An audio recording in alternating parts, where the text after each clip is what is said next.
आप कांग्रेस का इतिहास देख लीजिए। 90 के दशक से ये मांग उठी है देश में।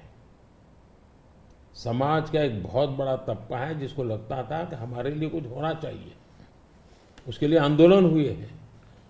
90 से पहले कांग्रेस ने पूरी तरह इस बात को खारिज कर दिया, उसका विरोध किया, उसको दबाने की कोशिश की है। यानी 90 के पहले का उनका दशक है। फिर उनको जितनी भी कमीशन बने, जितनी कमेटियां बनाई, उसके भी रिपोर्ट्स ओबीसी के विचार के पक्ष में आने लगे।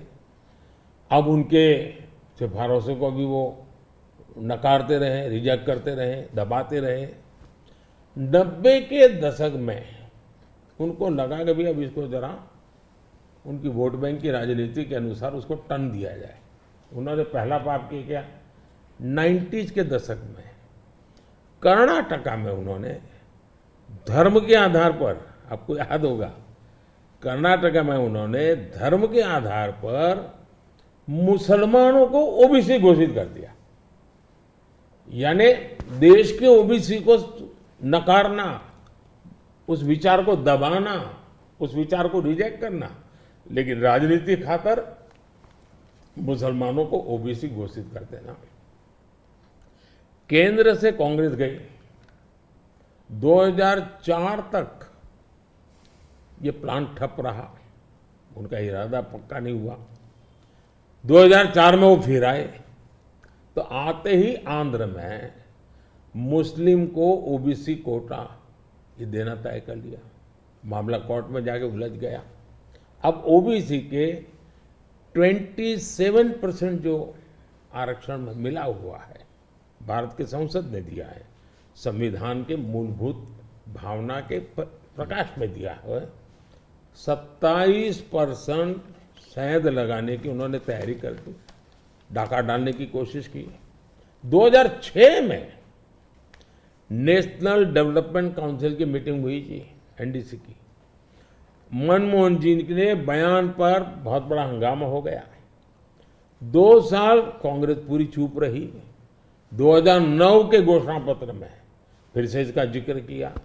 2011 में कैबिनेट नोट है इसका, 2011 के कैबिनेट नोट में ओबीसी के 27% हिस्सा डाका डाल करके उसमें से मुसलमानों को दे देना उन्होंने तय किया जी। 2012 यूपी चुनाव में भी उन्होंने इसकी एक असफल कोशिश की, फायदा नहीं हुआ। 2012 आंध्र हाईकोर्ट ने इसको रिजेक्ट कर दिया, रद्द कर दिया, कानूनी जजमेंट आ गया। एससी में गए, सुप्रीम कोर्ट में गए, वहां भी उनको कोई रिलीफ नहीं मिला। 2014 के घोषणा पत्र में भी धर्म के आधार पर आरक्षण की बात कही है, जबकि हिंदुस्तान का संविधान जब बना तब तो कोई आरएसएस वाले, बीजेपी वाले संविधान सभा में नहीं थे। बाबा साहब आम्बेडकर जैसे लोग बैठे थे, पंडित नेहरू जैसे बैठे थे, सरदार वल्लभ भाई बैठे थे, देश के कई महापुरुष बैठे थे। उन सब ने लंबे चिंतन के बाद तय किया था कि भारत जैसे देश में धर्म के आधार पर आरक्षण नहीं दिया जा सकता। 2024 के चुनाव में आप देख रहे हैं उनका मैनिफेस्टो, और मैंने कहा इस पर पूरी तरह मुस्लिम लीग की छाप है, यानी मुस्लिम लीगी नीतियां उन्होंने अपनाना शुरू किया। अब ये जो उन्होंने स्थितियां बनाई हैं, मुझे बताइए कि देश के लोगों को ये जिस प्रकार से संविधान की धज्जियां उड़ा रहे हैं, जिस प्रकार से लोग बाबा साहब आम्बेडकर को अपमानित करते हैं, एससी एसटी के आरक्षण पर भी खतरा, तलवार लटका देते हैं, ओबीसी का तो जीना मुश्किल कर देंगे। क्या मुझे देश की जनता को प्रशिक्षित करना चाहिए कि नहीं करना चाहिए? मैं सभी जो भी विद्वान लोग हैं, जो कलम के धनी हैं, जो निष्पक्ष हैं, उनका ये दायित्व बनता है कि ऐसे समय देश को वो एजुकेट करें, सही चीजें बताएं।